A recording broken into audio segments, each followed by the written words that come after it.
It's so great to be a part of Fairfax County and all the services here, and to be able to celebrate 275 years is amazing. And the Women's Center has been a part of this area for 43 years.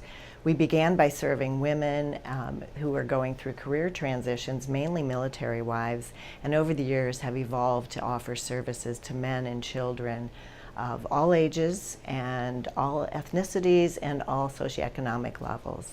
So the Women's Center now provides mental health services on a sliding scale so anyone can afford to have the services they need.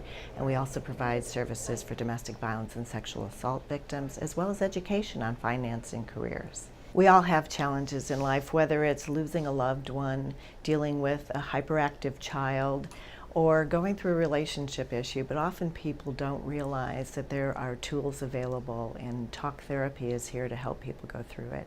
As our role in the center, we're here to educate that not only is mental health something you can work at, but when you need a helping hand, come to the Women's Center, call us. You know, if we don't have the ability to help, our information and referral group, volunteers who answer the phone every day of the week, can help you find where to go. I feel very privileged to be at the helm of this organization that has served the community so well.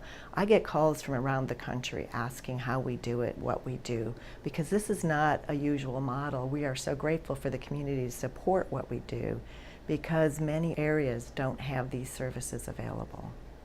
For more information about the center, please visit our website, www.thewomenscenter.org.